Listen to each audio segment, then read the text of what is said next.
ये कहानी सत्य घटनाओं से प्रेरित है। जिनके साथ ये घटनाएं घटी उसकी वास्तविकता उन्हीं तक सीमित है। भूत प्रेतों और अपसामान्य विषयों होने पर चैनल कोई दावा नहीं करता और न ही प्रोत्साहन करता है। दोस्तों, आपका फिर से स्वागत है हमारी यूट्यूब चैनल अनहोनी नाइट हिंदी हॉरर स्टोरीज में। तो चलिए बढ़ते हैं आज की इस कहानी की ओर। डॉक्टर ने एंटी रेबीज का इंजेक्शन लगा दिया, कटे हुए घावों की मरहम पट्टी कर दी और कुछ दवाइयाँ देकर घर जाने की अनुमति दे दी। कुछ दिनों में ही रघु सनक गया। रेबीज का असर शुरू होते ही इंसान पागल कुत्ते जैसा व्यवहार करने लगता है। उसे ही गांव वाले सनक जाना कहते हैं। अब रघु पागलों की तरह व्यवहार करने लगा था। किसी को भी काटने के लिए दौड़ पड़ता। गांव वालों ने उसे बांध दिया। डॉक्टर आए और चेक कर बताया, अब रघु के बचने की कोई उम्मीद नहीं है। 1 हफ्ते के भीतर ये मर जाएगा। कोई इसके पास न जाए, नहीं तो जिसे ये काटेगा उसी को भी हालत ऐसी हो जाएगी। डॉक्टर के जाते ही गांव वालों भी उम्मीद खो चुके थे। उसके घर वालों का रो रो कर बुरा हाल था। कुछ गांव वालों को कोई उम्मीद नजर नहीं आ रही थी। उन्होंने कहा, इसे उस अघोरी के पास ले चलते हैं, इसका बहुत अच्छा मित्र है। वो अंतिम वक्त है, दोनों मिल भी लेंगे और हो सकता है वो कुछ कर सके। लोगों को सलाह पसंद आई। रघु को एक खाट में बांधकर ट्रैक्टर से उस अघोरी के पास ले जाया गया। अघोरी ने गालियां देते हुए कहा, सारे इतने दिन से कहाँ रहले, बिना मदिरा के गटाई झुराई गइल बा और ई सब तो के बांध के काहे ले आए हैं। रघु तो बांधा हुआ ही बस गरगर कर रहा था। गांव वालों ने अघोरी को सारी बात बताई।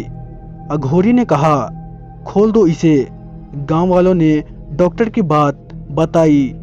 सारी बात अघोरी को बताया पर अघोरी ने कहा, ठीक है, तुम लोग दूर रहो, मैं ही इसे खोल देता हूँ। जैसे ही अघोरी ने रघु को खोला, रघु ने अघोरी पर हमला कर दिया। अघोरी के बाहों पर बहुत जोर से कुत्ते की तरह काटने लगा।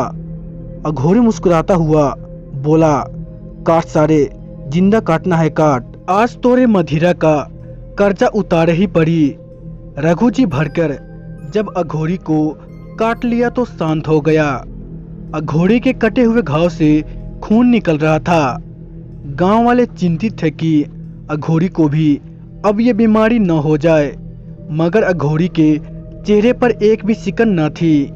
वो भागता हुआ झाड़ियों में गया और एक घास को मलते हुए लाया और उसके रस को रघु के मुंह में टपका दिया। उसके बाद अघोरी सामने बहती नदी में कूद पड़ा। थोड़ी देर बाद बाहर आकर अघोरी ने गांव वालों से कहा, अब इस सारे की ले जाए, अब कुछ ना हुई। अचंभित गांव वाले रघु को लेकर घर चले आए। कुछ ही दिनों में रघु एकदम स्वस्थ हो गया। जब ये बात डॉक्टर को पता चली, उसे यकीन नहीं हुआ। वो भागता हुआ रघु के घर पहुंचा। रघु को ठीक देख उसे बहुत ही अचंभा हुआ। उसने सारे चेकअप किया और रघु को एकदम स्वस्थ घोषित कर दिया। उसके बाद वो डॉक्टर उस अघोरी के पास पहुंचकर उस घास के बारे में जानने की कोशिश करने लगा, मगर अघोरी से कोई संतोषजनक जवाब नहीं मिलने के कारण वो लौट गया। उसने फिर कलेक्टर को इस घटना से अवगत करवाया।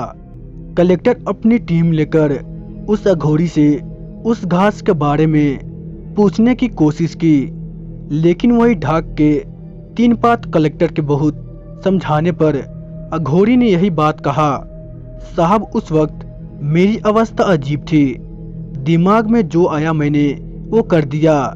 इसका ना आयुर्वेदिक से कुछ लेना देना है, उस घास को ना मैं पहचानता हूँ। कलेक्टर साहब ने बहुत कोशिश की, मगर वो नाकाम रहे।